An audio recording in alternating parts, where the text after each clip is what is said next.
in the queue. I'm going to bring him on. And Fadel, correct me if I pronounce your last name. Fadel Al Mheiri? Yeah, that's correct. Okay. Fadel, how you doing? Good. How about you guys? Pretty good, pretty good. Sorry we had you on hold. We were just wrapping up with our first guest. But Fadel, you have a very interesting story with being a filmmaker. You're an author of the historical novel, The Kingdom of Peacocks, The Mist of Time.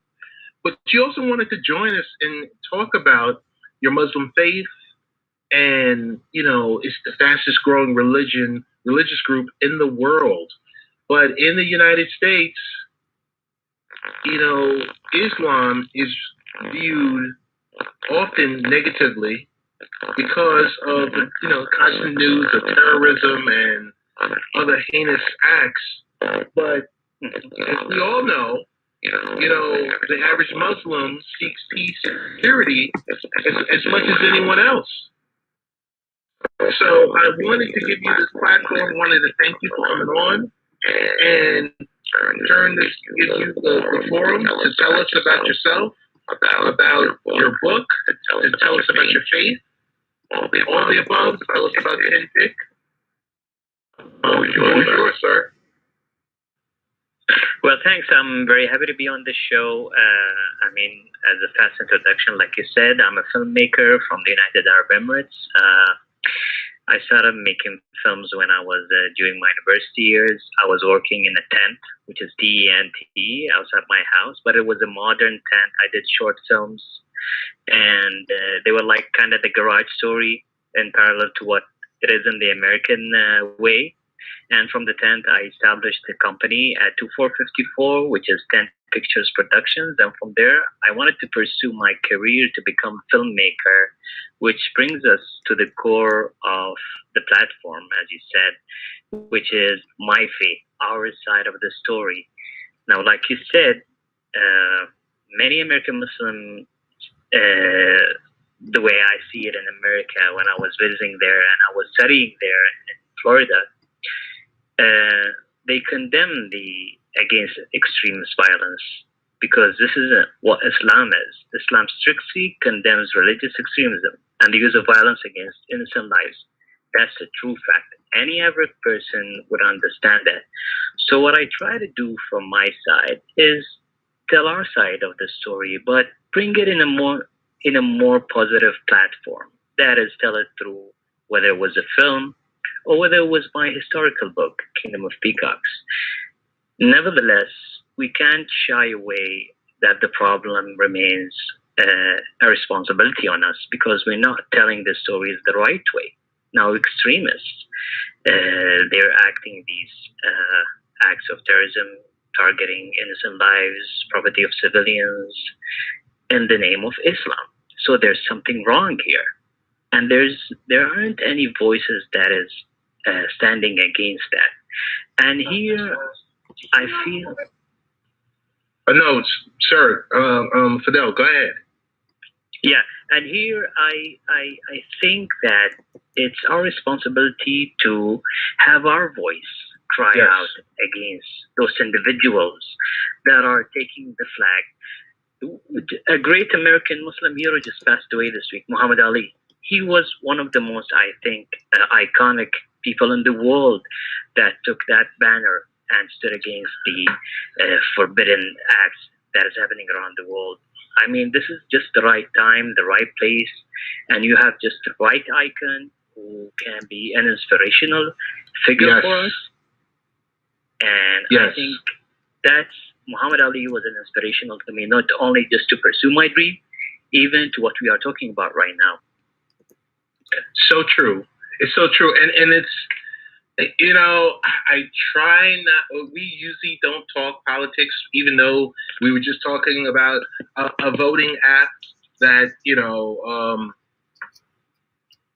basically takes the temperature of the nation. I have to tell you, the fact of the matter is that you have one of the presidential candidates that's talking about, talking very reckless about Muslims. and about Islam. I mean, it's there's an issue. There's an issue because, like you said, extremists are one thing, and that's a certain pocket. But at the same time, you can't say the name of Muhammad Ali, and Americans are crying all over the world.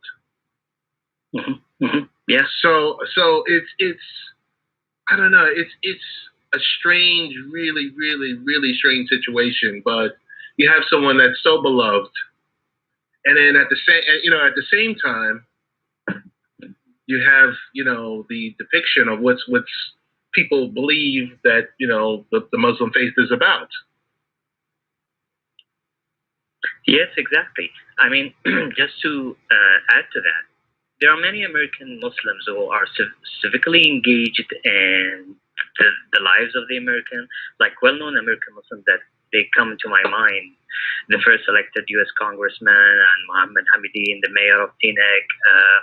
I heard like a story about American heroes that Salman Hamdani, a first responder on 9/11. Some other name that pops in my mind, Kareem Sultan, I think he's a recipient, Bronze Star, Purple Heart, who died while serving Operation Iraqi Freedom. So if you take this, we can understand that the media is helping to blaze this conflict. We have a team who are like you mentioned, the Trumps, if I might call them. And on the other side, you have people like an iconic figure like Muhammad Ali. They together as a media, they want to blaze this conflict because at the end of the day, drama is conflict, and this is what will pull people to watch the news. It's ratings for them. Fidel, it's ratings. Exactly. Call it what it is. It's ratings. I want to be able to sell my show, so I need to have something that's going to be, that's going to make everyone say, oh my goodness, did you see that? Oh, you didn't see it on the live? Yeah. Okay, go to the website and pull it up.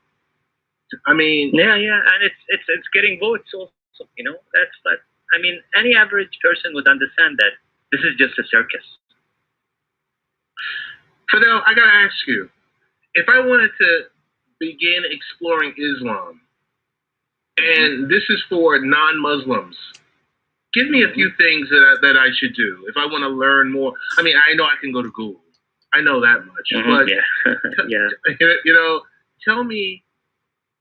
In your eyes, if there was someone that had an issue, let's say, you moved on a block and you were meeting your new neighbors and there was someone that kind of wasn't sure, or felt uncomfortable, what would you tell them? Well, I would, like you said, I mean, everything is on the internet now. Like 3 clicks away, you can find out about Islam. But for me, living in the States for quite a while, and if I have a Muslim neighbor like coming in, the only thing that comes into my mind is the Islamic institutions, the societies. There's like an umbrella of organization, 300 mosques, I think, based in Indiana. I read that somewhere, which is like a huge number. And there's like organization like Council for Advancement of Muslim Professionals, and other centers and institutions that are there to help bridge this and break this fear or break this hazy or hasty generalization of knowing who we are as Muslims.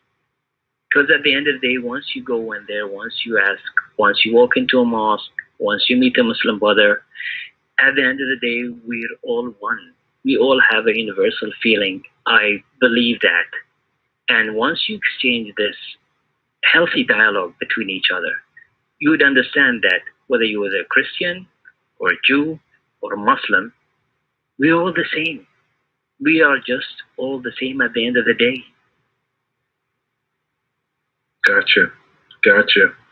So, Fidel, when and it's not solely just Americans. When anyone comes up to you with questions about ISIL, I mean, what's your immediate response?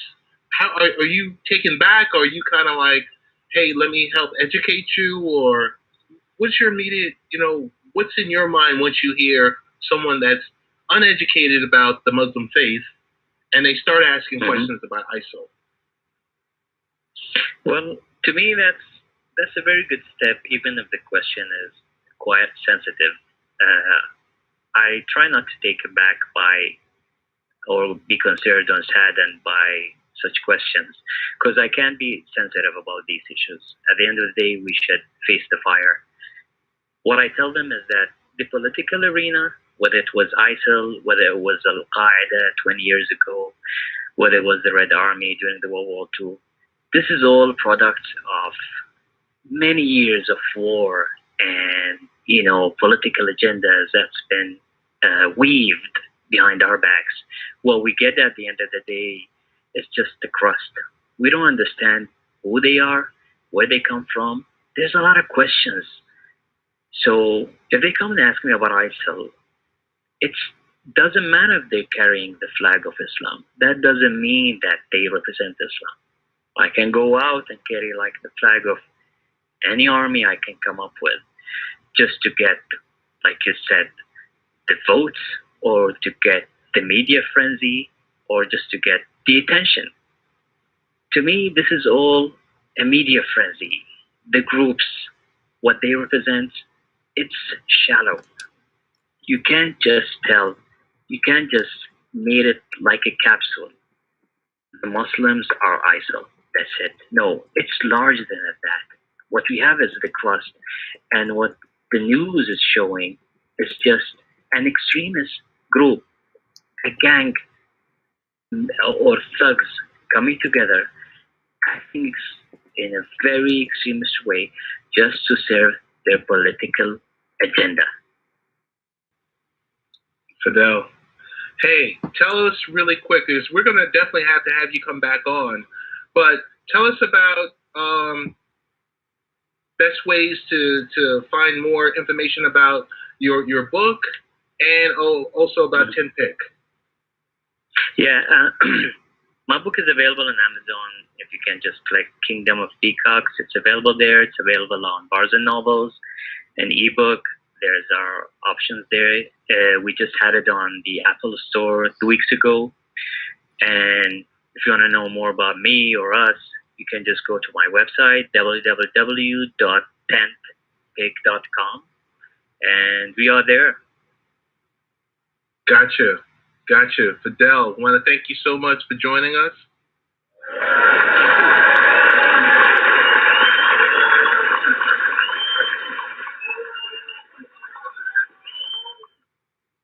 I definitely plan to purchase your book, pick up your book, or visit the Tin Pick site and get you back on here very soon.